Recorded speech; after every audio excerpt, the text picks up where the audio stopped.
5 test ഉണ്ടാകും.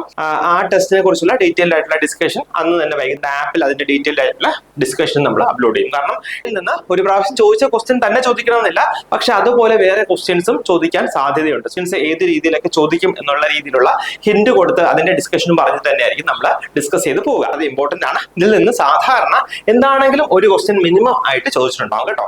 Welcome to Edus academy. നമ്മുടെ JPHN exam ഈ വരുന്ന ഏപ്രിൽ 26 ഷെഡ്യൂൾ ചെയ്തേക്കുന്നത് അല്ലേ. അപ്പൊ അതിന്റെ പ്രിപ്പറേഷൻസ് ഒക്കെ വളരെ നല്ല രീതിയിൽ പോകുന്നു എന്ന് ഞാൻ വിശ്വസിക്കുന്നു. അപ്പൊ ആക്ച്വലി നമ്മുടെ എഡ്യൂസ് അക്കാഡമിയിൽ നമുക്ക് റെഗുലർ ബാച്ചസ്, ക്രാഷ് ബാച്ച്, പിന്നെ ഒരു റിവിഷൻ ബാച്ച് കൂടെ സ്റ്റാർട്ട് ചെയ്തിട്ടുണ്ട്. അപ്പൊ അതിന്റെ ക്ലാസ്സസ് ഈ 26 നമ്മൾ സ്റ്റാർട്ട് ചെയ്യുക, റിവിഷൻ ബാച്ചിന്റെ ക്ലാസ്സസ്. അപ്പം അതിൽ ഞാൻ കഴിഞ്ഞൊരു വീഡിയോയിൽ പറഞ്ഞിരുന്നു, നമ്മുടെ ടോപ്പിക്, അതായത് നമ്മുടെ സിലബസ് വൈസ് ഫുൾ ആയിട്ടൊരു റിവിഷൻ ആയിരിക്കും തരിക. കൂടാതെ ലൈവ് ആയിട്ടുള്ള ക്വസ്റ്റ്യൻ ഡിസ്കഷൻസ് ഉണ്ടാവും. ഈ റിവിഷൻ എല്ലാം ലൈവ് തന്നെയാണ് നൽകുക. കൂടാതെ ലൈവായിട്ട് എടുക്കുന്നതിന്റെ റെക്കോർഡിംഗ് നെക്സ്റ്റ് ഡേ നിങ്ങൾക്ക് നമ്മുടെ ആപ്പിലൂടെ അവൈലബിൾ ആയിരിക്കും. അതൊരു കാര്യം. കൂടാതെ അതിനോടൊപ്പം തന്നെ നിങ്ങൾക്ക് റാങ്ക് ബൂസ്റ്റർ പാക്കിന്റെ ആക്സസ് തരുമെന്ന് പറഞ്ഞിരുന്നു. അതിനകത്ത് ഒരുപാട് ക്വസ്റ്റ്യൻസ്, പിന്നെ previous year questions, probable questions ഒക്കെ ഉണ്ടാവും എന്ന് പറഞ്ഞിരുന്നു. അതോടൊപ്പം തന്നെ ആക്ച്വലി നമ്മൾ പ്രീവിയസ് ഇയറിന്റെ ഡീറ്റെയിൽഡ് ആയിട്ടുള്ള ക്വസ്റ്റ്യൻ ഡിസ്കഷനും ഉണ്ടാവും എന്ന് പറഞ്ഞിരുന്നു. അതുകൂടാതെ ഒരു 5 മെഗാ ടെസ്റ്റ് സീരീസ് നടക്കും എന്ന് പറഞ്ഞു. അതിന്റെ ഡീറ്റെയിൽസ് നമ്മൾ കഴിഞ്ഞ വീഡിയോയിൽ പറഞ്ഞിരുന്നു അല്ലെ. 5 ടെസ്റ്റ് ഉണ്ടാകും. അതിന്റെ ആ ടെസ്റ്റിന്റെ റാങ്ക് ലിസ്റ്റ് നമ്മൾ പബ്ലിഷ് ചെയ്യും. അതുകൂടാതെ തന്നെ ആ ടെസ്റ്റിനെ കുറിച്ചുള്ള ഡീറ്റെയിൽഡ് ആയിട്ടുള്ള ഡിസ്കഷൻ അന്ന് തന്നെ വൈകുന്നേരം, അതായത് രാവിലെ 9 മണിക്കാണ് ടെസ്റ്റ് നടക്കുക. അന്ന് വൈകുന്നേരം നമ്മൾ നമ്മുടെ ആപ്പിൽ അതിന്റെ ഡീറ്റെയിൽഡ് ആയിട്ടുള്ള ഡിസ്കഷൻ നമ്മൾ അപ്ലോഡ് ചെയ്യും. കാരണം ഇതൊന്നും നമ്മൾ ലൈവായിട്ട് തരാത്തത് നിങ്ങളുടെ ടൈം കൂടെ വേസ്റ്റ് ആകാണ്ടിരിക്കാനാണ്. അതായത് നമുക്ക് ലൈവായിട്ട് ഓൾറെഡി എല്ലാ ദിവസവും ക്ലാസ്സസ് ഉണ്ട്. ഒരു 2 hours മിനിമം വെച്ചിട്ട് ലൈവായിട്ടുള്ള ക്ലാസ്സസ് നടക്കുന്നുണ്ട്. സോ അതിന്റെ കൂടെ നിങ്ങൾക്ക് പിന്നെയും ലൈവ് എടുത്തു കഴിഞ്ഞാൽ ഒരു പക്ഷേ നിങ്ങളുടെ ടൈം നിങ്ങൾക്ക് മാനേജ് ചെയ്യാനായിട്ട് കഴിയില്ല. അതുകൊണ്ടാണ് നമ്മൾ ആ ഡിസ്കഷൻ നമ്മൾ ആപ്പിലൂടെ പ്രൊവൈഡ് ചെയ്യുന്നത്. പിന്നെ ഒരു കാര്യം പറഞ്ഞിരുന്നു, നമ്മൾ പ്രീവിയസ് ഇയർ ക്വസ്റ്റ്യൻസിന്റെ ഡീറ്റെയിൽ ആയിട്ടുള്ള ഡിസ്കഷൻസ് ഉണ്ടാകും എന്ന് പറഞ്ഞിരുന്നു. സോ അതിന്റെ ആക്ച്വലി ഡെമോ പർപ്പസിന് വേണ്ടിയുള്ള ഒരു വീഡിയോ ആണ് നമ്മളിന്ന് ചെയ്യുന്നത് കേട്ടോ. അതായത് ഞാൻ സാധാരണ പറയുന്നതാണ്, PSC ക്വസ്റ്റ്യൻസ് റിപ്പീറ്റ് ചെയ്യാറുണ്ടോ എന്ന് ചോദിച്ചു കഴിഞ്ഞാൽ വളരെ കുറച്ച് ക്വസ്റ്റ്യൻസ് മാത്രമേ റിപ്പീറ്റ് ആയിട്ട് സെയിം ക്വസ്റ്റ്യൻസ് ചോദിക്കാറുള്ളൂ. പക്ഷെ നിങ്ങൾ പ്രീവിയസ് ക്വസ്റ്റ്യൻസ് വർക്ക്ഔട്ട് ചെയ്യണം. എന്താ കാര്യം എന്ന് വെച്ച് കഴിഞ്ഞാൽ സെയിം ക്വസ്റ്റ്യൻസ് റിപ്പീറ്റ് ചെയ്തില്ല എന്നുണ്ടെങ്കിലും സെയിം ഏരിയയിൽ നിന്ന് ക്വസ്റ്റ്യൻസ് കൂടുതലായിട്ട് ചോദിക്കാറുണ്ട് അല്ലെ. അതുകൊണ്ടാണ് നമ്മൾ ചില ഏരിയാസ് ആക്ച്വലി പഠിപ്പിക്കുമ്പോഴും ഒക്കെ നമ്മൾ പറയുക, ചില ഏരിയാസ് വളരെ ഇമ്പോർട്ടന്റ് ആണെന്ന് പറയാറുണ്ടല്ലേ. കാരണം എന്താണ്, അത് ആ ഏരിയയിൽ നിന്ന് ഒരു പ്രാവശ്യം ചോദിച്ച ക്വസ്റ്റ്യൻ തന്നെ ചോദിക്കണമെന്നില്ല, പക്ഷെ അതുപോലെ വേറെ ക്വസ്റ്റ്യൻസും ചോദിക്കാൻ സാധ്യതയുണ്ട്. സോ അതുകൊണ്ട് തന്നെ നമ്മുടെ സ്റ്റുഡൻസിന് നമ്മൾ കൊടുക്കുന്ന ഡിസ്കഷനും അതുപോലെ ഡീറ്റെയിൽഡ് ആയിട്ടുള്ള ഡിസ്കഷൻ ആയിരിക്കും. അതായത് ക്വസ്റ്റ്യൻസും ഓപ്ഷൻസും ആൻസറും പറഞ്ഞു പോവല്ല, അതിന്റെ റാഷണലും പിന്നെ അത് കൂടാതെ തന്നെ അതുമായിട്ട് സിമിലാരിറ്റി ഉള്ള അല്ലെങ്കിൽ അതുമായിട്ട് സിമിലർ ആയിട്ടുള്ള ക്വസ്റ്റ്യൻസ് ഏത് രീതിയിലൊക്കെ ചോദിക്കും എന്നുള്ള രീതിയിലുള്ള ഹിന്റ് കൊടുത്ത് അതിന്റെ ഡിസ്കഷനും പറഞ്ഞ് തന്നെയായിരിക്കും നമ്മൾ ഡിസ്കസ് ചെയ്ത് പോവുക കേട്ടോ. അപ്പോൾ ആക്ച്വലി അതിന്റെ ഒരു ഡെമോ പർപ്പസിന് വേണ്ടിയുള്ള വീഡിയോ ആണ് നമ്മൾ ഇന്ന് ചെയ്യുന്നത്. നമ്മളിപ്പം ലാസ്റ്റ്, അതായത് 2024 കഴിഞ്ഞ എക്സാം, അതായത് ഒരു വർഷം ആകുന്നില്ല, ഇത് കഴിഞ്ഞ ഏപ്രിലായിരുന്നു, 6 ഏപ്രിൽ 2024 കഴിഞ്ഞ DHSന്റെ ഒരു JPHN എക്സാം ക്വസ്റ്റ്യൻ ആണ് നമ്മൾ ഇന്ന് അനലൈസ് ചെയ്യുന്നത് കേട്ടോ. അതിന്റെ കുറച്ച് ക്വസ്റ്റ്യൻസ് നമ്മളൊരു ഡെമോ പർപ്പസിന് വേണ്ടി ചെയ്യുന്നു എന്നുള്ളതേ ഉള്ളൂ. സോ ഈ രീതിയിലായിരിക്കും നമ്മുടെ സ്റ്റുഡൻസിന് നമ്മൾ ഈ പ്രീവിയസ് ഇയർ ക്വസ്റ്റ്യൻ ഡിസ്കഷൻ കൊടുക്കുക. അപ്പം എല്ലാവരും വളരെ നന്നായിട്ട് പഠിക്കുക കേട്ടോ. കാരണം എന്താണ്, വളരെ ടൈറ്റ് ആയിട്ടുള്ള കോമ്പറ്റീഷൻ ആണ്. ഒരുപാട് പേര് അപ്ലൈ ചെയ്തിട്ടുണ്ട്. അപ്പം എന്താണെങ്കിലും ടോപ്പിൽ വരുന്നവർക്ക് മാത്രമേ ജോലി ലഭിക്കത്തുള്ളൂ അല്ലെ. സോ എല്ലാവരും നന്നായിട്ട് പഠിക്കുക കേട്ടോ. നമുക്ക് ജസ്റ്റ് ക്വസ്റ്റ്യൻസ് ഡിസ്കസ് ചെയ്ത് പോവാം. യെസ്, അപ്പൊ നമ്മൾ ഏറ്റവും ലാസ്റ്റ് കഴിഞ്ഞ ഒരു JPHN എക്സാമിന്റെ ക്വസ്റ്റ്യൻ ആണ് നമ്മൾ ഡിസ്കസ് ചെയ്യാനായിട്ട് പോകുന്നത്. അതിന്റെ ഫസ്റ്റ് ക്വസ്റ്റ്യൻ നമുക്ക് നോക്കാം കേട്ടോ. അതിന്റെ ഫസ്റ്റ് ക്വസ്റ്റ്യൻ നോക്കാം. So first question is all are true about panel discussion except. സാധാരണ നമുക്ക് ഇങ്ങനെയുള്ള ക്വസ്റ്റ്യൻസ് ഒക്കെ ഇപ്പോൾ ചോദിച്ചു വരാറുണ്ട് അല്ലേ. അതായത് statement type questions, all of the above, none of the above, അതുപോലെ except എന്നൊക്കെ പറഞ്ഞിട്ട് ക്വസ്റ്റ്യൻസ് ചോദിച്ചു വരാറുണ്ട്. അപ്പം all are true about panel discussion except, അതായത് പാനൽ ഡിസ്കഷനെ കുറിച്ച് ഈ പറഞ്ഞിരിക്കുന്നതിൽ ഏതാണ് ട്രൂ അല്ലാത്തത് അല്ലെ. അതായത് എക്സെപ്റ്റ് ട്രൂ എന്ന് പറയുമ്പോൾ എന്താണ്, ഫോൾസ് ആയിട്ടുള്ള സ്റ്റേറ്റ്മെന്റ് ഏതാണ് എന്നാ ചോദിച്ചിരിക്കുന്നത്. ഇതിനെ കുറിച്ച് പാനൽ ഡിസ്കഷനെ കുറിച്ച്. അപ്പോൾ അതിന്റെ ഫസ്റ്റ് ഓപ്ഷൻ എന്താ വരിക? Option A is panel of 4 to 8 experts discuss a health topic. Option B എന്താണ്, audience is present. Then option C, specific agenda and order of speaking. Option D, audience can take part. അപ്പം ഈ പറഞ്ഞിരിക്കുന്ന 4 ഓപ്ഷൻസിൽ ഏതാണ് നമ്മുടെ panel discussion കേട്ടോ, panel ഡിസ്കഷനിൽ വരാത്തതെന്നാ ചോദിച്ചേക്കുന്നത് അല്ലെ. അപ്പം options നമുക്ക് ജസ്റ്റ് ഒന്ന് അനലൈസ് ചെയ്ത് പോകാമേ. ഓപ്ഷൻ എ എന്ന് പറഞ്ഞാൽ അതായിട്ട് അറിയാലോ, പാനൽ ഡിസ്കഷൻ എന്ന് പറയുമ്പോൾ എന്താണ്, പാനൽ ഡിസ്കഷൻ എന്ന് പറഞ്ഞാൽ ഒരു പാനൽ ഓഫ് മെമ്പേഴ്സ് അല്ലെ, കുറച്ച് ഒരു പാനൽ പോലെ നമ്മുടെ സ്റ്റേജിൽ അല്ലെങ്കിൽ മെയിൻ ആയിട്ടുള്ള ഒരു സ്റ്റേജ് സ്റ്റേജിൽ ഒരു പാനൽ ഓഫ് എക്സ്പേർട്സ് ഇരുന്നിട്ട് എന്ത് ചെയ്യുന്നു, ഒരു ടോപ്പിക്കിനെ കുറിച്ച് അവർ ഡിസ്കസ് ചെയ്യുന്നല്ലേ. അപ്പം എന്താ ഈ പാനൽ ഡിസ്കഷൻ എന്ന് പറയുമ്പോൾ ഫസ്റ്റ് ഓപ്ഷൻ എന്താണ്, panel of 4 to 8 experts discuss A health topic. അത് കറക്റ്റ് ആണല്ലേ, കാരണം എന്താണ് 4 മുതൽ 8 വരെയുള്ള ആൾക്കാർ എക്സ്പേർട്സ് ആയിരിക്കും, അവരൊരു ടോപ്പിക്കിനെ കുറിച്ച് ഡിസ്കസ് ചെയ്യുന്നു. പിന്നെ എന്താണ്, നമുക്ക് ഓഡിയൻസ് ആയിട്ടുള്ളവർക്ക് അത് കാണാനുള്ള അവസരം ഉണ്ടാവില്ലേ, സോ ഓഡിയൻസ് ഈസ് പ്രസന്റ്, അതും കറക്റ്റ് ആണ്. ദെൻ ഫോർത്ത് ഓപ്ഷൻ നോക്കിക്കേ, ഓഡിയൻസ് ക്യാൻ ടേക്ക് പാർട്ട് അല്ലെ. ഇപ്പം ഓഡിയൻസ് ഉണ്ടെങ്കിൽ അവര് സാധാരണ ഹ്യൂമൻ ബീയിങ് ആണല്ലേ, അപ്പൊ അവർക്ക് ഡൗട്ട് ഒക്കെ വരുമ്പോൾ അവർക്ക് ചോദിക്കാൻ കഴിയൂല്ലേ. അപ്പൊ സോ ഓഡിയൻസിനും ടേക്ക് പാർട്ട് ചെയ്യാം. ഇതിലാണ് ഒരു പാനൽ ഡിസ്കഷനിൽ. അപ്പൊ എന്താണ് ഫോൾസ് ആയിട്ട് വരിക, ഓപ്ഷൻ സി ആണ്. ഓപ്ഷൻ സി ആണ് നമുക്കിവിടെ ഫോൾസ് സ്റ്റേറ്റ്മെന്റ് അല്ലെങ്കിൽ കറക്റ്റ് ആയിട്ടുള്ള ആൻസർ എന്ന് നമുക്ക് പറയാൻ കഴിയും. എന്താണ്, specific agenda and order of speaking. So option C ആണ് ഇവിടെ കറക്റ്റ് ആയിട്ട് വരിക കേട്ടോ. നമുക്ക് കുറച്ചുകൂടി ഡീറ്റെയിൽ ആയിട്ട് പാനൽ ഡിസ്കഷനെ കുറിച്ചൊന്ന് ഡിസ്കസ് ചെയ്ത് പോകാം. കാരണം എന്താണ്, ഞാൻ പറഞ്ഞല്ലോ സെയിം ഏരിയയിൽ നിന്ന് വേറെ രീതിയിൽ നമുക്ക് ഇനി ക്വസ്റ്റ്യൻസ് ഒക്കെ ചോദിക്കാൻ സാധ്യതയുണ്ട് കേട്ടോ. സോ പാനൽ ഡിസ്കഷൻ എന്ന് പറയുമ്പോൾ എന്താണ്, ആൻഡ് ഇൻഫോർമൽ അല്ലെ, ആൻഡ് ഇൻഫോർമൽ ഇമ്പോർട്ടന്റ് ആണ്. Informal semi structured method of group discussion. എന്താ ഈ semi structured method of group discussion എന്ന് പറഞ്ഞാല്, സ്ട്രക്ചേർഡ് എന്ന് പറഞ്ഞാല് അതിനൊരു ഓർഡർ ഉണ്ടാവും. എന്താണ്, ഒരു ഫസ്റ്റ് ഒരു കാര്യം പറഞ്ഞതിന് ശേഷം പിന്നെ സെക്കൻഡ് ആ കാര്യം തന്നെ പറയണം. അങ്ങനെ ഒരു ഓർഡർ ഉണ്ടാകും, ഒരു ഫോർമാറ്റ് ഉണ്ടാകും. അതിനെക്കുറിച്ച് ഡിസ്കസ് ചെയ്യുന്നതിനാണ് നമ്മൾ സ്ട്രക്ചേർഡ് മെത്തേഡ് എന്ന് പറയുക. അപ്പൊ പാനൽ ഡിസ്കഷൻ കൃത്യമായിട്ട് അല്ലെങ്കിൽ ക്ലിയർ ആയിട്ട് പറയുന്നുണ്ട്, അതൊരു സെമി സ്ട്രക്ചേർഡ് ആണ്. അതായത് അതിന് ഫിക്സഡ് ആയിട്ടുള്ള റൂൾസ് അല്ലെങ്കിൽ ഫിക്സഡ് ആയിട്ടുള്ള ഒരു സ്ട്രക്ചർ ഇല്ല, അതിന് പ്രകാരം മാത്രമേ ഡിസ്കസ് ചെയ്യാവൂ എന്ന് ഇല്ല കേട്ടോ. സെമി സ്ട്രക്ചേർഡ് മെത്തേഡ് ആണ് of group discussion, commonly used in health education and academic settings. ഇപ്പൊ ഹെൽത്ത് എഡ്യൂക്കേഷൻ കൊടുക്കാനാണെങ്കിലും അല്ലെങ്കിൽ അക്കാഡമിക് സെറ്റിംഗ്സിൽ ഇപ്പം എന്താ നമ്മുടെ എഡ്യൂക്കേഷന്റെ പേർപ്പസിനും ഒക്കെ നമുക്ക് യൂസ് ചെയ്യാൻ പറ്റുന്ന ഒരു സ്ട്രാറ്റജിയാണ് ഈ പാനൽ ഡിസ്കഷൻ എന്ന് പറയുന്നത്.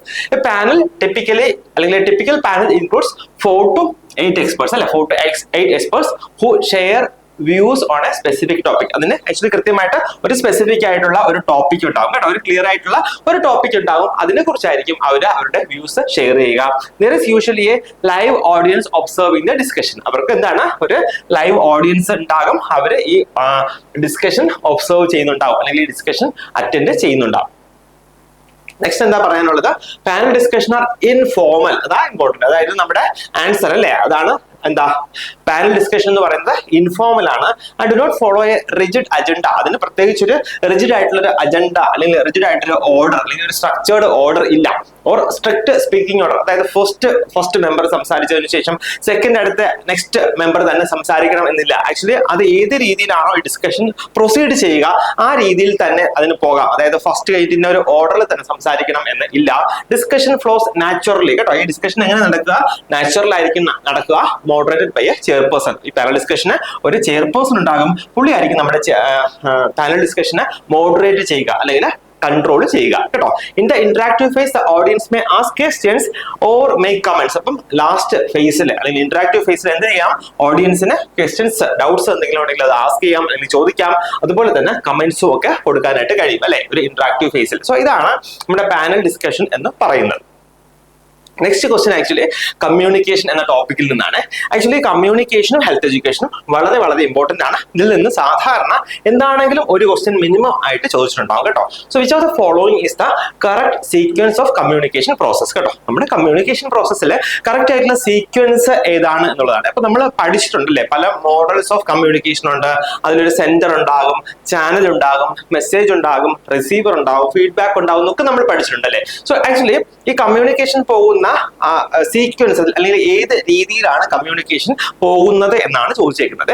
അപ്പൊ ഓപ്ഷൻ എ നമുക്ക് കാണാം, sender, message, channel, then feedback, receiver അല്ലെ. Next receiver, message, channel, feedback, sender. Then option C message, sender, channel, receiver, feedback. Option D sender, message, channel, receiver, feedback. അപ്പൊ actually ഇത് നമുക്ക് പഠിക്കാനായിട്ട് ഒരു ഷോർട്ട് കട്ട് ഒക്കെ നമ്മൾ പഠിച്ചിട്ടുണ്ടാവില്ലേ, ഒരു മോഡലിന്റെ പേരൊക്കെ SMCR എന്നൊക്കെ പറഞ്ഞ് പഠിച്ചിട്ടുണ്ടാവില്ലേ, SMCR. ആക്ച്വലി അത് തന്നെയാണ് ഇതിന്റെ ഓർഡർ പറയുക കേട്ടോ. SMCR ദെൻ FUD കേട്ടോ, ഇതാണ് ആക്ച്വലി ഇതിന്റെ ഓർഡർ പറയുക. അപ്പം ഈ രീതിയിൽ നമ്മൾ ന്യൂമോണിക്ക് പഠിച്ചു വെച്ചിട്ടുണ്ടെങ്കിൽ നമുക്കിത് തെറ്റിപ്പോകത്തില്ല. അപ്പൊ എന്താണ്, S for സെൻഡർ അല്ലേ, then M for message, then C for channel, R for receiver and F for feedback അല്ലെ. അപ്പൊ നമുക്ക് ഓപ്ഷൻ ഡി ആണ് കറക്റ്റ് ആയിട്ട് നമുക്ക് പറയാനായിട്ട് കഴിയില്ല. അതായത് ഒരു കമ്മ്യൂണിക്കേഷൻ പ്രോസസ്സിന്റെ സീക്വൻസ് പോവുക എങ്ങനെയാണ്, ഒരു സെന്റർ ഉണ്ടാവും. സെന്റർ എന്ന് പറഞ്ഞാൽ ആരാണോ കമ്മ്യൂണിക്കേറ്റ് ചെയ്യാൻ ആഗ്രഹിക്കുന്നത് അല്ലെ, അവരാണ് സെന്റർ. പിന്നെ എന്തുണ്ടാവും, ഒരു മെസ്സേജ് ഉണ്ടാവും. എന്താണോ എനിക്ക് കമ്മ്യൂണിക്കേറ്റ് ചെയ്യാനുള്ളത് അതാണ് എന്റെ മെസ്സേജ് എന്ന് പറയുക. ഇനി ഏത് രീതിയിലാണ് ഞാൻ കമ്മ്യൂണിക്കേഷൻ ചെയ്യാനായിട്ട് ആഗ്രഹിക്കുന്നത് അതാണ് ചാനൽ. അതായത് എഴുതി കൊടുക്കുകയാണോ, അല്ലെങ്കിൽ ഫോണിൽ വിളിച്ച് പറയുകയാണോ, ഇമെയിൽ അയക്കുകയാണോ. സോ ഇതാണ് നമ്മുടെ ചാനൽ എന്ന് പറയുക. ഈ മെസ്സേജ് എത്തുന്ന ഒരാളുണ്ടാവും അല്ലെ, പുള്ളിയോടായിരിക്കും ഞാൻ കമ്മ്യൂണിക്കേറ്റ് ചെയ്യുക. അപ്പൊ പുള്ളിയാണ് ആര്, റിസീവർ എന്ന് പറയുക. പുള്ളി വായിച്ചതിന് ശേഷം പുള്ളി നമുക്ക് അതിൽ ഒരു റിപ്ലൈ തരും അല്ലേ. സോ അതിനാണ് നമ്മൾ എന്ത് പറയുക, ഫീഡ്ബാക്ക് എന്ന് പറയുക കേട്ടോ. അപ്പൊ നമുക്ക് ഇവിടെ ആൻസർ ആയിട്ട് വരിക എന്താണ്, ഓപ്ഷൻ ഡി ആണ് ആൻസർ ആയിട്ട് വരിക.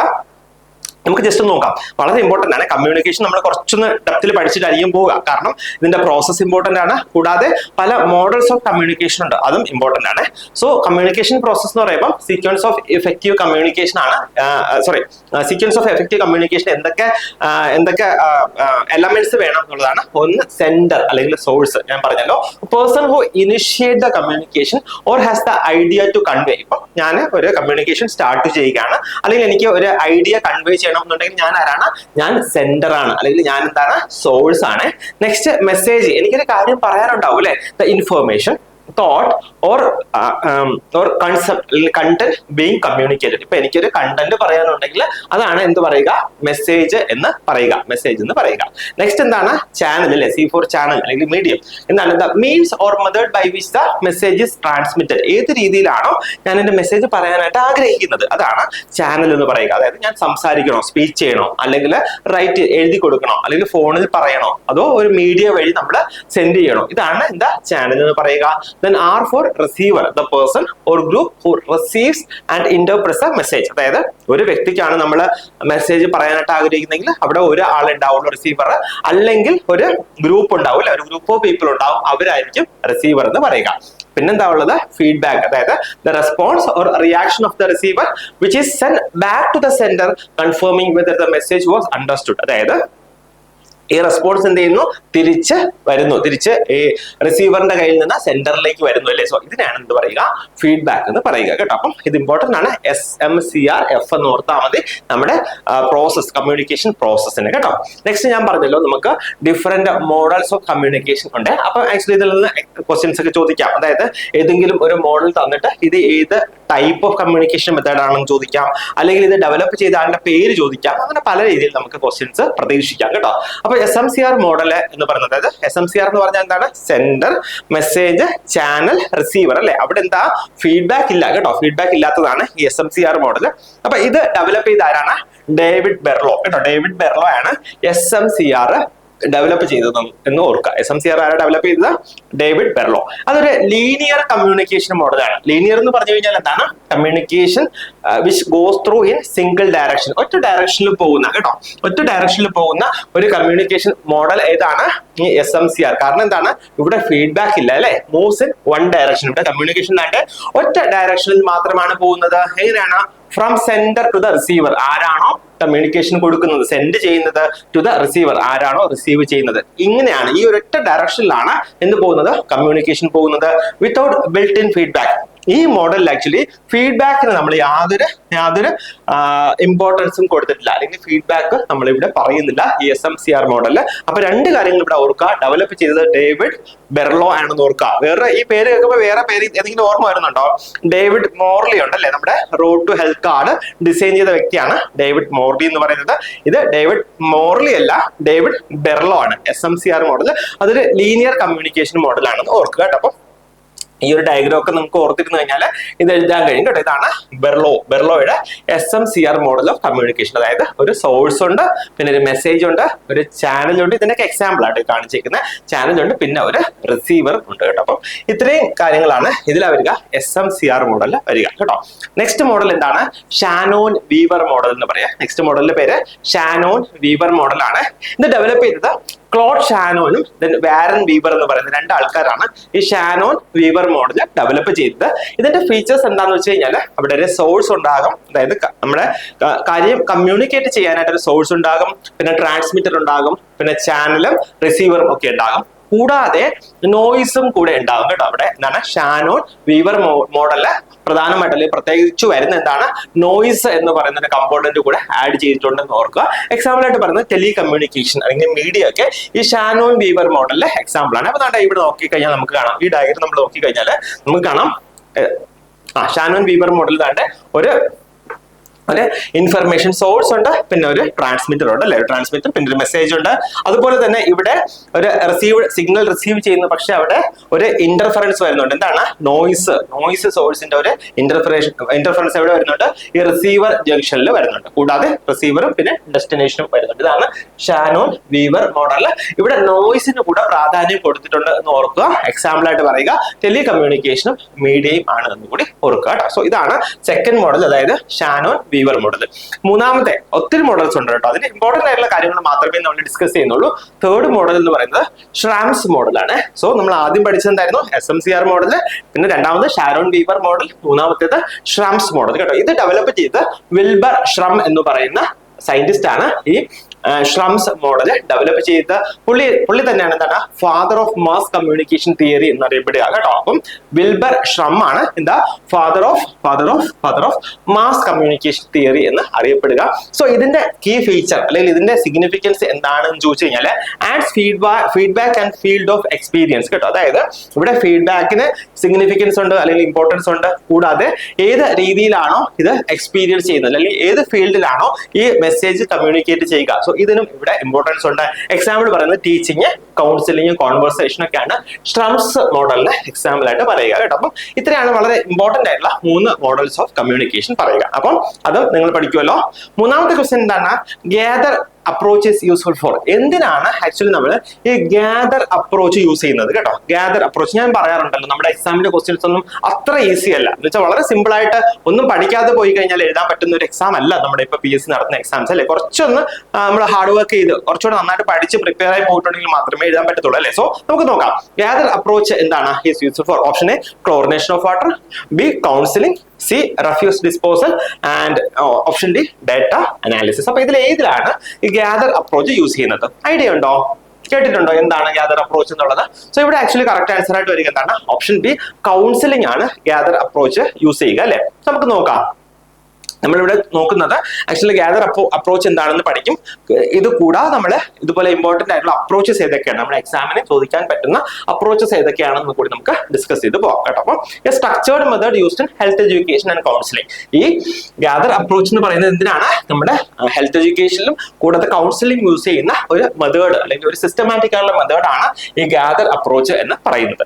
അപ്പൊ ഈ ഗ്യാദർ എന്ന് പറഞ്ഞാൽ കുറെ കാര്യങ്ങളുടെ ഒരു നിമോണിക് ആണ് ഈ ഗ്യാദർ എന്ന് പറയുക. അപ്പൊ G stands for greet the client. ഇപ്പൊ നമുക്ക് ഒരാളെ കൗൺസിൽ ചെയ്യണം, ഇപ്പൊ നമ്മുടെ പേഷ്യന്റിനെ കൗൺസിൽ ചെയ്യണം, ഇപ്പൊ നമുക്ക് ഫാമിലി പ്ലാനിങ്ങിനെ കുറിച്ച് പറഞ്ഞു കൊടുക്കണം എന്നുണ്ടെങ്കിൽ നമ്മൾ എന്താണ്, നമ്മൾ അവരുമായിട്ട് ഒരു റാപ്പോ ബിൽഡ് ചെയ്യണം അല്ലെ. അവരുമായിട്ട് നല്ല ഒരു ബന്ധം നമ്മൾ ബിൽഡ് ചെയ്യണം. എങ്കിൽ മാത്രമേ നമുക്ക് കാര്യങ്ങളൊക്കെ അവരോട് ചോദിച്ചറിയാനും കൂടാതെ നമുക്ക് പറയണം എന്നുള്ള അല്ലെങ്കിൽ നമുക്ക് എഡ്യൂക്കേറ്റ് ചെയ്യണം എന്നുള്ള കാര്യങ്ങൾ നമുക്ക് അവർക്ക് കൺവേ ചെയ്യാനും കഴിയത്തുള്ളൂ അല്ലെ. അപ്പം അതിൽ ആദ്യം വരുന്നതാണ് greet the client. Then A for ask the client about their needs. നമ്മുടെ പേഷ്യൻസിനോട് അവരുടെ ആവശ്യങ്ങൾ എന്തൊക്കെയാണ് എന്ന് ചോദിക്കുക. Then T for tell the client about the available options. ഇപ്പൊ അവർക്കൊരു ഇഷ്യൂ ഉണ്ട്, ഇപ്പൊ അവർക്കൊരു എന്തെങ്കിലും ഒരു പ്രോബ്ലം ഉണ്ട് എങ്കിൽ എന്തൊക്കെയാണ് അവൈലബിൾ ഓപ്ഷൻസ് എന്നുള്ളത് അല്ലെങ്കിൽ ഏതൊക്കെ രീതിയിൽ നമുക്ക് അതിനെ സോൾവ് ചെയ്യാം എന്നുള്ളത് നമ്മൾ അവർക്ക് പറഞ്ഞു കൊടുക്കുക. അതാണ് T, tell the client about the available options. And H stands for help the client to make an informed decision. ഇപ്പൊ അവർക്ക് ഒരു 4-5 ഓപ്ഷൻസ് ഉണ്ടെങ്കിൽ അതിൽ 2-3 എണ്ണത്തില് ഏതാണ് എടുക്കേണ്ടത് എന്നുള്ളത് അവർക്കൊരു കൺഫ്യൂഷൻ ഉണ്ടാകും. അപ്പൊ അവര് ഇൻഫോംഡ് ആയിട്ടുള്ള അല്ലെങ്കിൽ വെൽ ആയിട്ടുള്ള ഡിസിഷൻ എടുക്കാനായിട്ട് നമ്മൾ അവരെന്ത് ചെയ്യുക, ഹെൽപ്പ് ചെയ്യുക. അതാണ് H എന്ന് പറയുന്നത്.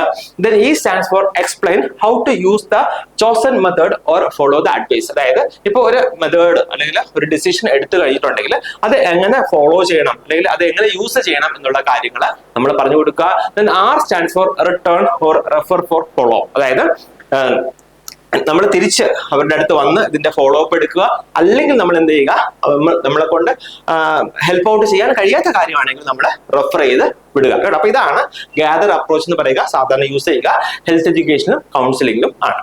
അപ്പൊ ഞാൻ പറഞ്ഞല്ലോ, നമ്മൾ ഗ്യാദർ അപ്രോച്ച് ഇപ്പൊ കണ്ടു. സാധാരണ ഹെൽത്ത് എഡ്യൂക്കേഷനും കൗൺസിലിംഗും ഒക്കെയാണ് യൂസ് ചെയ്യുന്നത്. ഇനി ഇതുപോലെ തന്നെ സിമിലർ ആയിട്ട് പല അപ്രോച്ചസ് ഉണ്ട് കേട്ടോ. നമ്മുടെ എക്സാമിനൊക്കെ ചോദിക്കാൻ പറ്റുന്ന അപ്രോച്ച് ആണ്. സോ അതിൽ ഒരെണ്ണമാണ് റെഡി അപ്രോച്ച്, അല്ലെങ്കിൽ ഫസ്റ്റ് അപ്രോച്ച് ആണ് റെഡി അപ്രോച്ച് എന്ന് പറയുന്നത്. എന്താണ്? Used in behaviour change communication and counselling. Actually ഇപ്പൊ നമ്മുടെ ഹെൽത്ത് എഡ്യൂക്കേഷൻ ഞാൻ പറഞ്ഞല്ലോ, ഹെൽത്ത് എഡ്യൂക്കേഷനും ഈ കൗൺസിലിംഗും ഒക്കെ വളരെ, കൗൺസിലിംഗ് കമ്മ്യൂണിക്കേഷൻ ഒക്കെ വളരെ ഇമ്പോർട്ടന്റ് ആയിട്ടുള്ള ഏരിയാസ് ആണ്. അവിടെ നിന്ന് ക്വസ്റ്റ്യൻസ് ചോദിക്കാം. അപ്പം ഈ റെഡി അപ്രോച്ച് എന്ന് പറയുന്നത് എന്താണ്?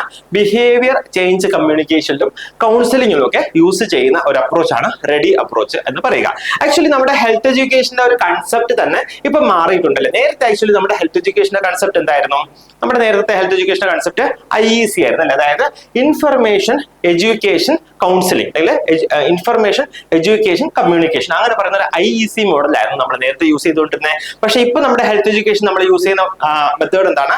ഈ ബിഹേവിയർ ചേഞ്ച് കമ്മ്യൂണിക്കേഷൻ. അതായത് നമ്മൾ വെറുതെ അവരെ ഇൻഫോം ചെയ്തതിന് ശേഷം, അല്ലെങ്കിൽ വെറുതെ നമ്മൾ അവരെ പറഞ്ഞ് മനസ്സിലാക്കിയിട്ട് കാര്യമൊന്നുമില്ല. എന്താണ്? അവരുടെ ബിഹേവിയർ നമ്മൾ ചേഞ്ച് ചെയ്ത് കൊടുത്തെങ്കിൽ മാത്രമേ നമ്മൾ ഉദ്ദേശിക്കുന്ന ചേഞ്ച് അവരുടെ ജീവിത ശൈലിയിൽ ഉണ്ടാവുള്ളൂ അല്ലെ. സോ അതുകൊണ്ട് തന്നെയാണ് നമ്മുടെ ഹെൽത്ത് എഡ്യൂക്കേഷൻ പ്രസന്റ്ലി എന്ന് പറയുന്നത് ഒരു ബിഹേവിയർ ചേഞ്ച് കമ്മ്യൂണിക്കേഷൻ മെത്തേഡ് ആണ്. സോ ഈ റെഡി അപ്രോച്ച് എന്ന് പറയുന്നത് ഈ ബിഹേവിയർ ചേഞ്ച് കമ്മ്യൂണിക്കേഷനും കൗൺസിലിംഗും ഒക്കെ യൂസ് ചെയ്യുന്നതാണ് എന്ന് ഓർക്കുക. സോ ഇത് റെഡി അപ്രോച്ച് എന്ന് പറയുമ്പോൾ എന്താണ്? ഒന്നാമതായിട്ട് R stands for rapport building. Rapport എന്ന് പറഞ്ഞു കഴിഞ്ഞാൽ അറിയാല്ലേ, നമ്മളിപ്പോ രണ്ടുപേരായിട്ട് സംസാരിക്കുമ്പോൾ നല്ലൊരു റിലേഷൻഷിപ്പ് ബിൽഡ് ചെയ്യുക. E for exploration of the problem. അതായത് എന്തെങ്കിലും ഇഷ്യൂസ് ഉണ്ടെങ്കിൽ ആ പ്രോബ്ലംസിനെ നമ്മൾ എന്ത് ചെയ്യുക? എക്സ്പ്ലോർ ചെയ്യുക. D four decision making support. അതായത് നമ്മൾ നേരത്തെ പറഞ്ഞ പോലെ തന്നെ ഒരു ഡിസിഷൻ മേക്ക് ചെയ്യാനായിട്ട്, അല്ലെങ്കിൽ ഒരു ഡിസിഷൻ എടുക്കാനായിട്ട് അവരെ ഹെൽപ്പ് ചെയ്യുക. I stands for implementation of the plan. അതായത് നമ്മൾ ഡിസൈഡ് ചെയ്ത കാര്യം എങ്ങനെ ഇംപ്ലിമെന്റ് ചെയ്യണം എന്ന് കൂടി നമ്മൾ ഹെൽപ്പ് ചെയ്യുക. സോ ഇതാണ് റെഡി അപ്രോച്ച് എന്ന് പറയുന്നത്. നമ്മൾ സാധാരണ BCC ബിഹേവിയർ ചേഞ്ച് കമ്മ്യൂണിക്കേഷനും കൗൺസിലിംഗും ഒക്കെയാണ് ഇത് യൂസ് ചെയ്യുന്നത് എന്ന് ഓർക്കാം. നെക്സ്റ്റ് സ്പൈസ് പ്രോട്ടോകോൾ കേട്ടോ. രണ്ടാമത്തെ പ്രോട്ടോകോൾ അല്ലെങ്കിൽ അപ്രോച്ച് എന്ന് പറയുന്നത് സ്പൈസ് പ്രോട്ടോകോൾ ആണ്. ഇത് ആക്ച്വലി എന്തിനാ യൂസ് ചെയ്യുന്നതെന്ന് ചോദിച്ചാല് used in breaking bad news. ഇപ്പൊ നമുക്ക് പേഷ്യൻസിനോട്, അല്ലെങ്കിൽ നമ്മുടെ കമ്മ്യൂണിറ്റിയിലുള്ള നമ്മുടെ ആൾക്ക് ഇപ്പൊ നമുക്കൊരു ഹൗസ് അലോട്ട് ചെയ്ത് തന്നിരിക്കുകയാണ്. അപ്പൊ അവിടെ നമുക്ക് എന്തെങ്കിലും ഒരു ബാഡ് ന്യൂസ് പറയണം എങ്കിൽ ഏത് പ്രോട്ടോകോൾ യൂസ് ചെയ്യാം? സ്പൈസ് പ്രോട്ടോകോൾ കേട്ടോ. നമുക്ക് വേണമെങ്കിൽ എക്സാമിന് ചോദിക്കാം, ഒരു ബാഡ് ന്യൂസ് ബ്രേക്ക് ചെയ്യാനായിട്ട് യൂസ് ചെയ്യാൻ പറ്റുന്ന പ്രോട്ടോകോൾ ഏതാണെന്ന് ചോദിച്ചു കഴിഞ്ഞാൽ സ്പൈസ് പ്രോട്ടോകോൾ ആണെന്ന് ഓർക്കുക. സോ ഇമ്പോർട്ടന്റ് ക്ലിനിക്കൽ കമ്മ്യൂണിക്കേഷൻ, നമ്മുടെ ക്ലിനിക്കലുമായിട്ട് റിലേറ്റ് ചെയ്തിട്ട് നമ്മുടെ കമ്മ്യൂണിക്കേഷനിൽ ഹെൽപ്ഫുൾ ആകുന്ന ഒരു പ്രോട്ടോകോൾ ആണ് spice. S stands for setting up the interview. അതായത് നമ്മൾ ഇന്റർവ്യൂവിന് വേണ്ടി തയ്യാറെടുക്കുക, അല്ലെങ്കിൽ സെറ്റപ്പ് ചെയ്യുക. P stand for perception of the patient. അതായത് നമ്മൾ പേഷ്യന്റെ പെർസെപ്ഷൻ എന്താണ്, പേഷ്യന്റ് ഇപ്പൊ ഒരു കാര്യത്തിനെ കുറിച്ചുള്ള അറിവ് എത്രത്തോളം ആണ് എന്ന് ഓർക്കുക, എന്ന് നമ്മൾ അസസ് ചെയ്യുക. മൂന്നാമതായിട്ട് I stands for invitation of the patient. നമ്മുടെ പേഷ്യന്റ് എന്ത് ചെയ്യുക? ഇൻവൈറ്റ് ചെയ്യുക. K stands for knowledge and information. അതായത് പേഷ്യന്റ് ആവശ്യമുള്ള നോളജ്, ഇൻഫർമേഷൻ നമ്മൾ പേഷ്യന്റ് കൊടുക്കുക. E stands for emotion and empathy. അതായത് നമ്മൾ പേഷ്യൻസിന്റെ ഇമോഷൻസ് നമ്മൾ മനസ്സിലാക്കുക. കൂടാതെ അതായത് ഞാൻ പറഞ്ഞല്ലോ, ഒരു ബാഡ് ന്യൂസ് ഒക്കെ നമുക്ക് യൂസ് ചെയ്യാൻ പറ്റുന്ന ഒരു പ്രോട്ടോകോൾ ആണ് സ്പൈസ് പ്രോട്ടോകോൾ എന്ന് പറയുക. അപ്പൊ നമ്മൾ പേഷ്യന്റെ ഇമോഷൻസ് മനസ്സിലാക്കുക. കൂടാതെ എന്ത് ചെയ്യുക? എംപതി എന്ന് പറഞ്ഞു കഴിഞ്ഞാല് നമ്മൾ പേഷ്യന്റ് ഏത് അവസ്ഥയിലാണോ ഇപ്പൊ ഇരിക്കുന്നത് അത് നമ്മൾ മനസ്സിലാക്കുക. അല്ല നമ്മൾ ജസ്റ്റ് അയ്യോ നിങ്ങൾക്കിത് വന്നല്ലോ എന്നൊക്കെ പറഞ്ഞിട്ട് പോവുകയല്ല. അത് ആക്ച്വലി സിമ്പതിയാണ് അല്ലേ. സോ എംപതി എന്ന് പറഞ്ഞാൽ നമ്മൾ ഓർക്കുക, പേഷ്യന്റ് ഒരു അവസ്ഥയിൽ ഞാനായിരുന്നുവെങ്കിൽ എന്ത് ചെയ്യും എന്ന് ഓർക്കുക. സോ ആ രീതിയിൽ നമ്മൾ പേഷ്യന്റിനോട് കാര്യങ്ങൾ അവതരിപ്പിക്കുക, അല്ലെങ്കിൽ പറയുക കേട്ടോ. അതാണ് E stands for emotions and empathy. S stands for strategy and summary. അതായത് ഏത് രീതിയിലാണോ നമ്മൾ പേഷ്യന്റിനോട് കൺവേ ചെയ്യാനായിട്ട് ആഗ്രഹിക്കുന്നത്, കൂടാതെ നമ്മൾ എങ്ങനെയാണോ ഇത് സമ്മറൈസ് ചെയ്ത് നമ്മുടെ കമ്മ്യൂണിക്കേഷൻ പ്രോസസ്സ് വൈൻഡ് അപ്പ് ചെയ്യുക. സോ ഇതാണ് സ്പൈസ് പ്രോട്ടോകോൾ എന്ന് പറയുക. നെക്സ്റ്റ് വരുന്നത് സോളർ അപ്രോച്ച്. വളരെ ഇമ്പോർട്ടന്റ് ആണ്. സോളർ അപ്രോച്ച് ചോദിക്കാം കേട്ടോ. സോളർ അപ്രോച്ച് എന്ന് പറയുന്നത് ഇതൊരു കമ്മ്യൂണിക്കേഷൻ ടെക്നിക്കാണ് കേട്ടോ. സോളർ അപ്രോച്ച് ഒരു കമ്മ്യൂണിക്കേഷൻ ടെക്നിക്കാണ്. Use to enhance active listening and build rapport during face to face interaction. അതായത് നമ്മൾ ആക്ച്വലി വെറുതെ സംസാരിക്കുമ്പോൾ പാസീവ് ലിസണിങ് പോരാ. പാസീവ് എന്ന് പറഞ്ഞാൽ നമ്മൾ വെറുതെ ഇരുന്നിട്ട് ഇങ്ങനെ കേൾക്കുന്നു, അതല്ല. നമ്മൾ എന്ത് ചെയ്യുക? നമ്മൾ പേഷ്യന്റ് പറയുന്നത് ആക്റ്റീവ് ആയിട്ട്, അല്ലെങ്കിൽ നമ്മൾ സീരിയസ് ആയിട്ട് അത് ലിസൺ ചെയ്യണം, അല്ലെങ്കിൽ നമ്മൾ ശ്രദ്ധിച്ചിരിക്കണം. സോ അതാണ് ആക്റ്റീവ് ലിസണിങ് എന്ന് പറയുക. അതുകൂടാതെ ബിൽഡ് റാപ്പോ എന്ന് പറഞ്ഞാൽ അറിയാമല്ലോ, നല്ല ഒരു പേഷ്യന്റുമായിട്ട് നല്ലൊരു റിലേഷൻ, വർക്കബിൾ ആയിട്ടുള്ള റിലേഷൻ നമ്മൾ ബിൽഡപ്പ് ചെയ്യുക during the face to face interaction കേട്ടോ. അതിനുവേണ്ടി യൂസ് ചെയ്യുന്ന ടെക്നിക്കാണ് സോളർ അപ്രോച്ച് എന്ന് പറയുന്നത്. So S stands for sit squarely. എന്താണ്? അതായത് പേഷ്യന്റ് സപ്പോസ് ഇവിടെ ഇരിക്കുകയാണെങ്കിൽ നമ്മൾ എന്ത് ചെയ്യുക? പേഷ്യന്റ് അഭിമുഖമായിട്ട് അല്ലെങ്കിൽ ഓപ്പോസിറ്റ് ആയിട്ട് ഇരിക്കുക. അതാണ് ഈ ഡയഗ്രത്തിൽ കാണിച്ചിരിക്കുന്ന പോലെ സിറ്റ് സ്ക്വയർലി. ദെൻ ഓ ഫോർ ഓപ്പൺ പോസ്റ്റർ, അതായത് നമ്മൾ പേഷ്യന്റ് പറയുന്ന കാര്യങ്ങൾ എന്ത് ചെയ്യുക? റിസീവ് ചെയ്യുക. സോ ആ ഒരു ഇന്റൻഷനിൽ അല്ലെങ്കിൽ ആ ഒരു ബോഡി ലാംഗ്വേജിൽ നമ്മൾ ഇരിക്കുക, അതാണ് open poster. Then lean slightly forward, അതായത് നമ്മൾ കാര്യങ്ങൾ ശ്രദ്ധിച്ച് കേൾക്കുമ്പോൾ എന്താണ്? നമ്മൾ മുന്നോട്ടൊന്ന് ആഞ്ഞിരിക്കുമല്ലേ. സോ അതാ ഇവിടെ പറഞ്ഞിരിക്കുന്നത് lean slightly forward. Then E for eye contact കേട്ടോ, നമ്മള് പേഷ്യന്റുമായിട്ട് പ്രോപ്പർ ആയിട്ട് ഒരു ഐ കോണ്ടാക്ട് മെയിൻറ്റെയിൻ ചെയ്യുക.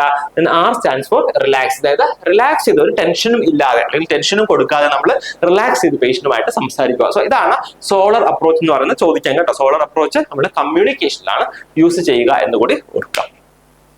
നെക്സ്റ്റ് ക്വസ്റ്റ്യൻ ആണ് the tool use to assess the families coping കേട്ടോ, അതായത് നമ്മുടെ ഒരു കുടുംബത്തിന്റെ അല്ലെങ്കിൽ ഒരു ഫാമിലിയുടെ കോപ്പിംഗ് അസസ് ചെയ്യാനായിട്ട് യൂസ് ചെയ്യുന്ന ടൂൾ. ആക്ച്വലി ഇപ്പൊ നമ്മുടെ PSCയുടെ ക്വസ്റ്റ്യൻസ് ഒക്കെ ഇങ്ങനെ ഒന്ന് മാറി വരുന്നുണ്ട്. ഈ ടൂളിൽ നിന്നും സ്കെയിലിൽ നിന്നും ഒക്കെ ക്വസ്റ്റ്യൻസ് ചോദിക്കാറുണ്ട്. ടൂളിന്റെ പേര് അല്ലെങ്കിൽ സ്കെയിലിന്റെ പേര് എന്താണ്, അല്ലെങ്കിൽ ഏത് സ്കെയിലാണ് യൂസ് ചെയ്യുന്നതെന്നൊക്കെ പറഞ്ഞിട്ട്, അല്ലെങ്കിൽ ഈ സ്കെയിലിനകത്ത് വരുന്നത് തന്നെ പാരാമീറ്റേഴ്സ് ഏതൊക്കെയാണെന്ന് പറഞ്ഞിട്ട് ക്വസ്റ്റ്യൻസ് ചോദിക്കാറുണ്ട്. സോ അപ്പം ഒരു ഫാമിലിയുടെ കോപ്പിംഗ് അസസ് ചെയ്യാനായിട്ട് യൂസ് ചെയ്യുന്ന ടൂൾ ഏതാണ്? So option A coping index, B coping deficit, C nutritional assessment, option D anthropometric measurement. അപ്പൊ ഇതിൽ ഏതാണ് ഫാമിലി സ്കോപ്പിംഗ് അസസ് ചെയ്യാനായിട്ട് യൂസ് ചെയ്യുന്ന ടൂള്? സിമ്പിൾ അല്ലേ? ഇതിൽ ആക്ച്വലി നമുക്ക് ഒരുപാട് എന്താ ഓർക്കേണ്ടല്ലോ, ഒരുപാട് ചിന്തിക്കേണ്ട കാര്യമൊന്നുമില്ല. ഇവിടെ ആൻസർ വരിക ഓപ്ഷൻ എ ആണ്, കോപ്പിംഗ് ഇൻഡെക്സ് ആണ് ആൻസർ ആയിട്ട് വരിക അല്ലേ. അപ്പൊ നമുക്ക് ഈ കോപ്പിംഗ് ഇൻഡെക്സ് എന്ന് പറഞ്ഞു കഴിഞ്ഞാൽ എന്താണ്? ഫാമിലി എത്രത്തോളം കോപ്പ് ചെയ്യുന്നു എന്നുള്ളത് അറിയാനുള്ള ടൂളാണ് ഈ കോപ്പിംഗ് ഇൻഡെക്സ് എന്ന് പറയുക. കോപ്പിംഗ് ഡെഫിസിറ്റ് എന്ന് പറഞ്ഞാലോ പ്രോപ്പർ ആയിട്ട് ഈ ഫാമിലിക്ക് കോപ്പ് ചെയ്യാനായിട്ട് കഴിയുന്നില്ല. സോ അതിനാണ് നമ്മൾ കോപ്പിംഗ് ഡെഫിസിറ്റ് എന്ന് പറയുക. ന്യൂട്രീഷണൽ അസസ്മെന്റ് എന്ന് പറഞ്ഞു കഴിഞ്ഞാൽ ഇപ്പം പ്രത്യേകിച്ച് കുഞ്ഞുങ്ങളുടെ കാര്യത്തിലൊക്കെ അവരുടെ ന്യൂട്രീഷണൽ സ്റ്റേറ്റസ് പ്രോപ്പർ ആണോ എന്ന് ഉള്ള അസസ്മെന്റ് ആണ് ന്യൂട്രീഷണൽ അസസ്മെന്റ് എന്ന് പറയുക. ഓപ്ഷൻ ഡി എന്താണ്? ആന്ത്രോപോമെട്രിക് മെഷർമെന്റ് അല്ലേ, അതായത് നമുക്ക് മെഷർ ചെയ്തെടുക്കാൻ കഴിയുന്ന കാര്യങ്ങളാണ്, അതായത് height, weight, mid arm circumference. So ഇതൊക്കെയാണ് ആക്ച്വലി നമ്മൾ ആന്ത്രോപോമെട്രിക് മെഷർമെന്റ് ആയിട്ട് കണക്കാക്കുക അല്ലെ.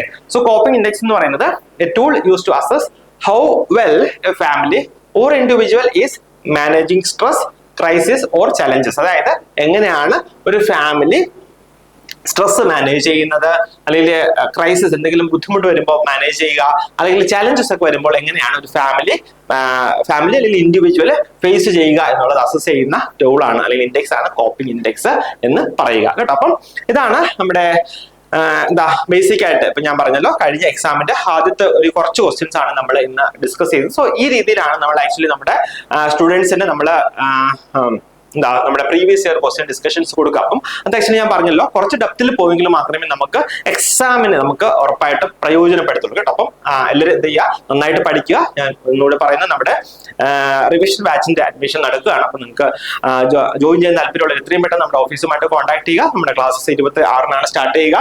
അത് ആക്ച്വലി ഫുൾ സിലബസ് കവർ ചെയ്തിട്ടുള്ള റിവിഷനും പിന്നെ ഡെയിലി ടെസ്റ്റ് ഉണ്ടാകും, കൂടാതെ മോഡൽ ടെസ്റ്റ്, മെഗാ ടെസ്റ്റ് ഒക്കെ ഉൾപ്പെടുത്തുന്ന ഒരു പാക്കേജ് ആണ് ഞങ്ങൾ സ്റ്റുഡൻസിന് വേണ്ടി ഒരുക്കിയിരിക്കുന്നത്. അപ്പൊ നിങ്ങളുടെ സപ്പോസ് ഇപ്പോഴത്തെ പ്രിപ്പറേഷൻസ് കൊണ്ട് നിങ്ങൾക്ക് തൃപ്തരല്ല, അല്ലെങ്കിൽ നിങ്ങൾ ആക്ച്വലി സ്വന്തമായിട്ട് പഠിക്കാം എന്നൊക്കെ വിചാരിച്ച് തുടങ്ങിയതാണ്, പക്ഷെ ഇതുവരെ സിലബസ് കംപ്ലീറ്റ് ചെയ്യാനായിട്ട് കഴിഞ്ഞിട്ടില്ല, അങ്ങനെയൊക്കെയുള്ള ബുദ്ധിമുട്ടുള്ളവരെ ഉറപ്പായിട്ട് നമ്മുടെ ബാച്ചിൽ ജോയിൻ ചെയ്യുക. നിങ്ങൾക്ക് ഉറപ്പായിട്ട് പ്രയോജനം ഉണ്ടാകും കേട്ടോ. അപ്പൊ എല്ലാവരും നന്നായിട്ട് പഠിക്കാം.